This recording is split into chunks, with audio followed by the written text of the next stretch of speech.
Assalamualaikum warahmatullahi wabarakatuh. Halo sob, perkenalkan nama saya Vega Nanda ini dari PMR SMA Negeri 8 Surabaya.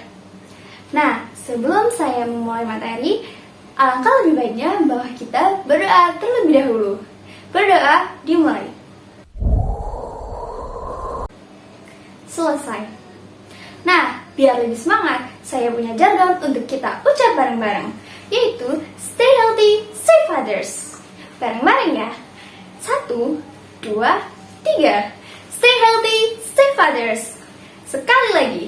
Stay healthy, save others. Sobat pasti pernah dengar kata donor darah. Seperti yang kita tahu, donor darah dan transfusi darah adalah dua hal yang saling berkaitan. Eits, jangan salah. Donor darah dan transfusi darah memiliki perbedaan loh. Selain itu, terdapat juga jenis dan juga golongan darah. Simak kelanjutannya ya. Seperti yang saya sampaikan tadi, donor darah dan transfusi darah adalah dua hal yang berbeda. Donor darah adalah penyumbangan darah untuk tujuan transfusi darah. Sedangkan transfusi darah adalah proses pemindahan darah dari orang yang sakit dan memenuhi persyaratan kepada orang yang membutuhkan. Sebelum mengenal donor darah, kita harus tahu dulu apa sih fungsi darah. Sobat udah tahu belum apa aja fungsi darah itu? Fungsi darah yang pertama adalah mengangkut oksigen dari paru-paru menuju ke seluruh tubuh kita. Dan yang kedua, mengangkut oksigen menuju paru-paru untuk kita keluarkan. Dan yang ketiga adalah mengganti sel-sel yang rusak. Darah juga digolongkan menjadi 4. Seperti yang kita tahu, jenis golongan darah adalah A, B, AB, dan O. Golongan darah A memiliki antibodi anti-B, antigen A, dan genotip AA atau OA. Lalu untuk golongan darah B memiliki antibodi anti-A, antigen B, dan juga genotip BB atau OB. Lalu terdapat juga golongan darah AB yang tidak memiliki antibodi, memiliki antigen A dan juga genotip AB. Lalu untuk golongan darah O memiliki antibodi anti-A dan anti-B. Antigennya adalah O dan genotipnya adalah OO. Nah, sekarang mari kita mengenal apa aja jenis donor darah. Donor darah yang pertama adalah donor darah sukarela atau DDS, yaitu seseorang yang menyumbangkan darahnya secara sukarela tanpa kita ketahui untuk siapa darah itu diberikan.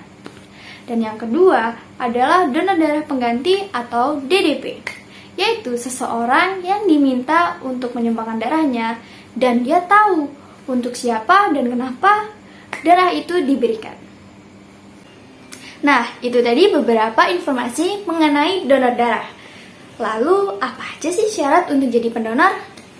Pendonor itu bisa saya, kamu, atau kita semua dengan syarat-syarat berikut, yaitu yang pertama, wanita atau laki-laki berusia 18 hingga 60 tahun. Yang kedua, sehat secara jasmani maupun rohani sesuai ketentuan dokter, dengan berat badan minimal 45 kg dan kadar hemoglobin 12,5 gram per desiliter. Lalu kita akan dicek tekanan darahnya dengan ketentuan tekanan darah sistolik 100 hingga 180 mmHg dan tekanan diastolik 50 hingga 100 mmHg. Lalu pastikan kita tidak mempunyai atau kita tidak menderita penyakit kronis seperti HIV atau AIDS, sifilis, jantung, kanker, hati, atau penyakit kronis lainnya. Bagi wanita hamil, ibu menyusui, dan juga wanita haid tidak diperkenankan untuk mendonorkan darah. Ingat, 2,5 hingga 3 bulan kemudian jangan lupa untuk datang kembali ke UTD PMI untuk kembali mendonor. Sobat udah memenuhi syarat-syaratnya nih, tapi sobat masih bingung gimana caranya? Tenang, caranya gampang kok sob. Yang pertama, kita perlu datang ke unit transfusi darah atau UTD PMI di wilayah masing-masing. Yang kedua, kita akan mengisi formulir, lalu kita akan diperiksa oleh petugas kesehatan untuk memeriksa kesehatan kita, apakah kita memenuhi syarat yang telah ditentukan atau tidak. Setelah itu, ATD atau asisten transfusi darah yang terampil akan mengambil darah kita dengan cepat dan aman. Setelah itu, kita akan mendapatkan kartu tanda anggota donor darah. Kartu ini membuktikan bahwa kita sebagai pendonor telah mendonorkan darahnya. Dalam pandemi COVID-19, ada yang namanya plasma convalescent. Apa itu? Plasma convalescent adalah cairan antibodi dari dalam tubuh yang berwarna kuning pekat. Plasma convalescent hanya dimiliki oleh seseorang penyintas ataupun seseorang yang sudah sembuh dari virus COVID-19. Plasma convalescent dapat didonorkan dan menjadi salah satu metode penyembuhan dari infeksi COVID-19. Donor darah konvalesen untuk pasien COVID-19 menjadi penting karena dapat digunakan untuk mengobati individu dengan gejala awal dan juga mencegah penyakit untuk mereka yang terpapar. Plasma konvalesen juga dapat digunakan untuk mereka yang sedang merawat pasien COVID-19 di rumah. Link sumbernya saya letakkan di sini ya. Gimana nih sob? Udah paham belum? Nah, kemarin saya mencoba search di Google mengenai donor darah. Dan ini adalah beberapa pertanyaan yang sering ditanyakan di Google. Mari kita jawab. Donor darah, apakah sakit? Donor darah itu nggak sakit sob. Cuma kayak digigit semut.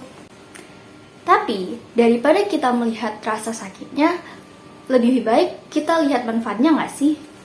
Lebih banyak manfaatnya daripada rasa sakitnya. Jadi, itu bakal seimbang sob. Donor darah saat haid. Saat haid tidak bisa untuk donor darah ya. Bagi wanita hamil, wanita haid dan ibu menyusui tidak diperkenankan untuk donor darah karena takut akan terjadi kekurangan darah dan bisa menyebabkan penyakit lainnya. Donor darah di mana? Donor darah dilakukan di UTD PMI terdekat atau wilayah masing-masing ya sob. Donor darah gimana caranya? Untuk caranya silahkan rewind video ini, oke?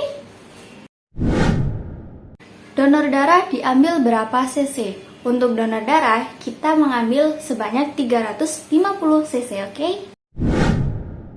Donor darah apakah berbayar? Donor darah itu gratis ya sob, jadi jangan khawatir akan dipungut biaya. Nah, itu tadi adalah beberapa contoh pertanyaan yang sering muncul di Google. Lalu, sobat perlu tahu nih, apa aja sih manfaat dari donor darah? Yaitu yang pertama, kita akan mendapat kepuasan batin karena darah yang disumbangkan akan menolong jiwa seseorang. Yang kedua, kesehatan kita menjadi terpantau karena petugas kesehatan akan memeriksa kesehatan kita sebelum kita mendonor. Yang ketiga, kita dapat membuat tubuh kita menjadi lebih sehat karena darah akan memproduksi darah yang baru untuk menggantikan darah-darah yang telah didonorkan.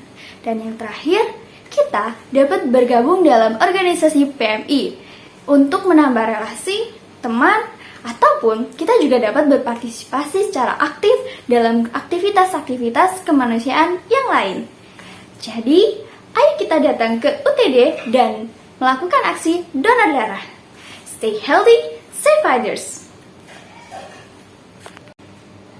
Nah, dari penjelasan tadi, kita dapat menarik kesimpulan bahwa donor darah menjadi penting karena dapat membuat tubuh kita menjadi sehat dan juga kita dapat menolong orang lain yang membutuhkan. Sebelum saya mengakhiri materi ini, mari kita berdoa terlebih dahulu. Berdoa dimulai. Selesai. Mohon maaf jika ada salah kata maupun ucapan. Saya Vegana Rimbi, pamit dan sampai jumpa di lain video. Wassalamualaikum warahmatullahi wabarakatuh. Bye-bye.